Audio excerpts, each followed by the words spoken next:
Hello everyone. आज का दिन यानी कि 23 जुलाई बड़ी ही इंपॉर्टेंस रखता है।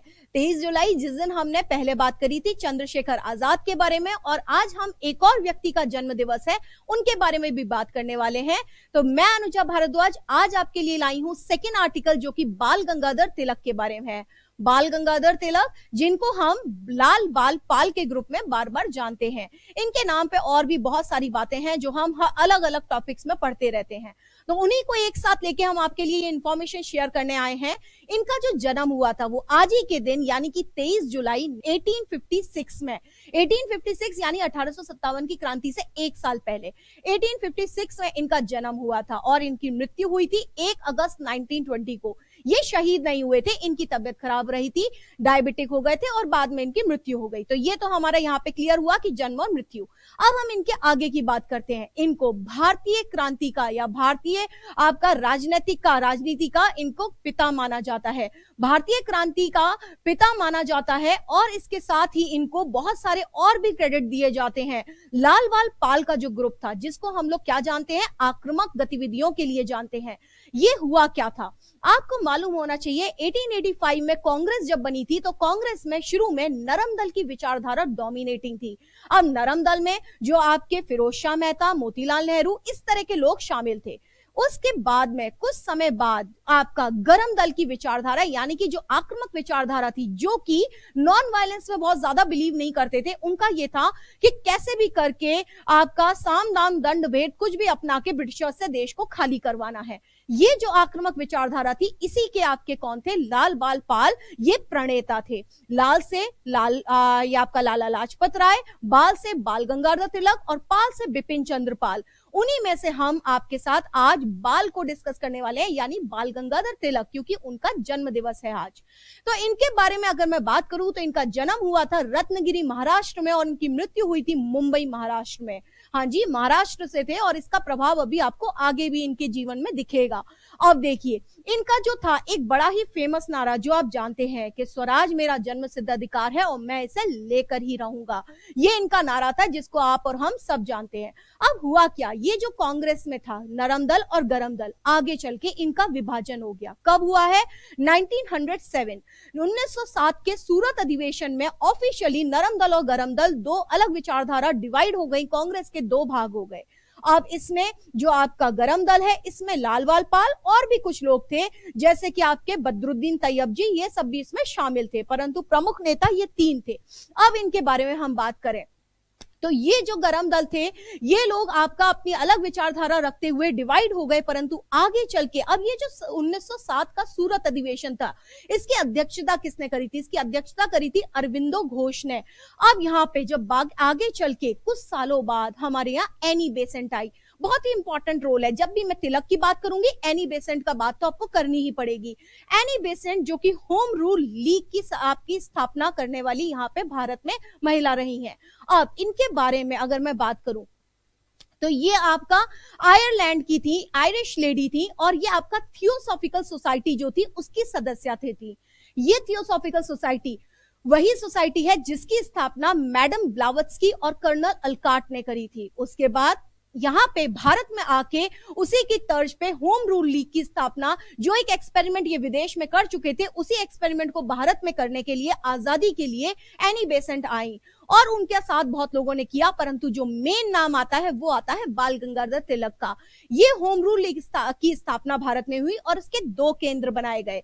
एक केंद्र था पूना और एक था आपका मद्रास। तो मद्रास सेंटर था आपका एनी बेसेंट का और पूना सेंटर बनाया गया बाल गंगाधर तिलक का। तो होम रूल लीग की स्थापना के साथ ही आपको ये जानना चाहिए कि ये पहले नेता थे जिन्होंने पूर्ण स्वराज की मांग रखी थी। तो इस तरीके से होम रूल लीग के साथ में हम बाल गंगाधर तिलक का नाम जानते हैं, दूसरा पूर्ण स्वराज के बारे में भी नाम जानते हैं। इसीलिए उनका यह नारा फेमस हुआ कि स्वराज मेरा जन्म सिद्ध अधिकार है और मैं इसे लेकर रहूंगा। इसके बाद आपको यह पता होना चाहिए कि बाल गंगाधर तिलक जो कि एक टीचर भी हैं और एक राइटर भी हैं और हमारे स्वतंत्रता सेनानी भी हैं। इनके साथ में इन्होंने बहुत सारे समाज सुधार के भी कार्य करे थे। इन्होंने, हालांकि ये पाश्चात्य शिक्षा के बिल्कुल कट्टर विरोधी थे, परंतु भारत के समाज को सुधारने के लिए इन्होंने बहुत सारी बातें कही, जैसे विधवा पुनर्विवाह को रिकॉग्नाइज करने की बात कही, आपका बाल विवाह को रोकने की बात कही, और इन्होंने जो छुआछूत है इसका भी विरोध किया। परंतु आपको यह पता होना चाहिए कि ब्रिटिशर्स का जो टाइम आया और उस समय उन्होंने जो एज ऑफ कंसेंट की बात कही थी, जिसमें लड़की की उम्र शादी की 10 से बढ़ा के 12 साल रखी गई, उस समय इन्होंने विरोध किया था इस चीज का। क्यों? क्योंकि उनका यह मानना था कि जो भी चेंजेस करने हैं वो ब्रिटिशर्स द्वारा अगर हो रहे हैं तो वो कहीं ना कहीं हिंदू धर्म में आपका डिस्टर्ब कर रहे हैं, इंटरफियर कर रहे हैं, इसलिए उन्होंने इस चीज का थोड़ा विरोध किया था, एज ऑफ कंसेंट का। इसके बाद ये आपका हिंदुत्व, या आप ये कह लीजिए कि हिंदू विचारधारा डोमिनेट हुई थी, इनको क्रेडिट जाता है, इन्होंने 2 आपके पहले पत्र चलाए थे, एक तो था आपका मराठा और एक था आपका केसरी। बहुत ही ज्यादा इंपॉर्टेंट रोल रहा है ये मराठा और केसरी का। यही वो 2 पत्र थे जिन्होंने भारतीयों में क्रांतिकारी विचार पैदा किए थे और उनको फैलाया था। ये बहुत ही इंपॉर्टेंट रोल रहा है, आज भी हम इस चीज को बार बार इंपॉर्टेंस के तौर पे देखते हैं।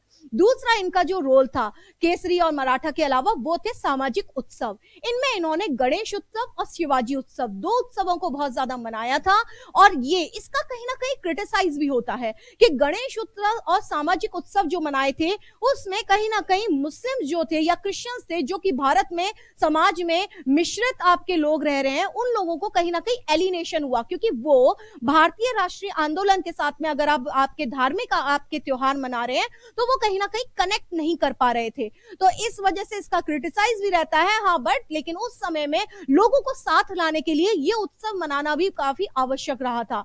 इसके अलावा अगर मैं इनकी लेखक के रूप में इनकी बात करूं तो इन्होंने आपकी बहुत सारी बुक्स लिखी थी।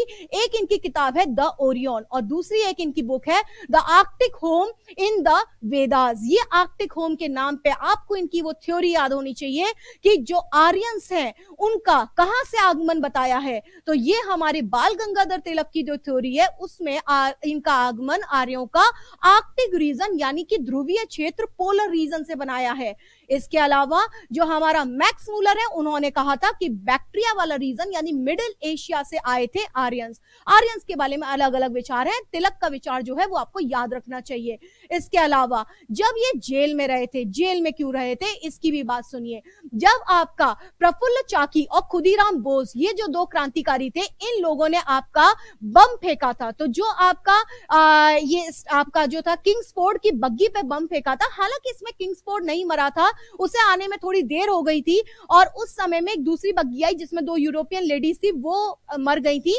तो किंग्सफोर्ड की बग्गी पे जो बम फेंका गया था उसका इन्होंने समर्थन किया था। इन्होंने एक लेख भी जारी किया था और उस लेख की वजह से ये इनको राजद्रोह का आरोप लग गया था। वो लेख था देश का दुर्भाग्य, इस हेडिंग से वो लेख जारी किया और इनके ऊपर राजद्रोह का आरोप लगा के इन्हें जेल में डाल दिया गया। और ये आपके मांडले की जेल जो कि आपका म्यांमार में है आज के समय में, यानी कि बर्मा जिसको कहा जाता था, वहां पे ये रहे। तो ये मांडले की जेल में इन्होंने गीता रहस्य नाम की पुस्तक लिखी है, तो ये भी इनकी लेखनी का एक इंपॉर्टेंट वो है आपका पॉइंट है। इसके बाद में फिर ये जब भारत आए तो भारत उस समय जब ये जेल में थे तो आपको ये पता होना चाहिए कि व्यक्तिगत जीवन में इनकी पत्नी की मृत्यु थोड़े ही समय पहले आपका हो चुकी थी, जेल से छूटने से पहले। उसका इन्हें दुख भी रहा कि मैं देख नहीं पाया अपनी पत्नी को। हालांकि अब इसके बाद अगर हम बात करते हैं तो आपका इनकी जो आपका डायबिटीज हुई और हेल्थ खराब रहने लगी और उसके बाद ये मर गए। इसीलिए कहा जाता है कि जो मॉन्टेग्यू चेम्सफोर्ड रिफॉर्म आया था उस समय में गांधी जी ने जब इसका विरोध किया तो इन्होंने अपनी कोई प्रतिक्रिया उस पर नहीं रखी थी। तो इस तरह से आपका 1921 अगस्त को इनकी मृत्यु हो गई। आपके इसके बाद बात करें तो इनकी मृत्यु के बाद हमारे यहाँ पे गुजरात की अगर हम बात करें तो अहमदाबाद में म्युनिसिपैलिटी के मेयर बने थे सरदार वल्लभ भाई पटेल। तो सरदार वल्लभ भाई पटेल एक प्रतिमा स्थापित करना चाहते थे। उन्होंने बाल गंगाधर तिलक की एक बैठी हुई प्रतिमा स्थापित करी और कहां पे आपका वो करी थी विक्टोरिया गार्डन में। तो विक्टोरिया गार्डन अहमदाबाद में ये जो प्रतिमा बिठाई गई इसका बहुत ज्यादा विरोध किया था उस समय ब्रिटिशर्स ने, परंतु वल्लभ भाई पटेल ने करके ही माने और गांधी जी द्वारा इसका अनावरण हुआ था 1929 में। ये सिर्फ एक श्रद्धांजलि देने का तरीका था। लेकिन गांधी जी ने उस समय कहा कि जो वल्लभ भाई पटेल जैसे जो दृढ़ और निष्ठावान जो आपके लोग हैं, उनको देश की राष्ट्रीय लीडर्स की जरूरत है। तो इस तरह की बात वल्लभ भाई पटेल के बारे में कही गई थी।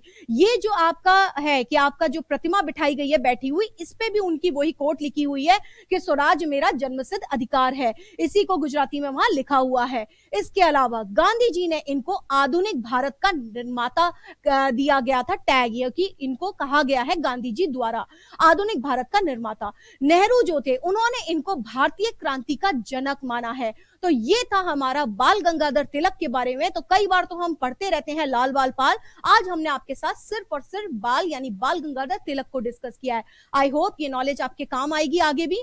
Thank you.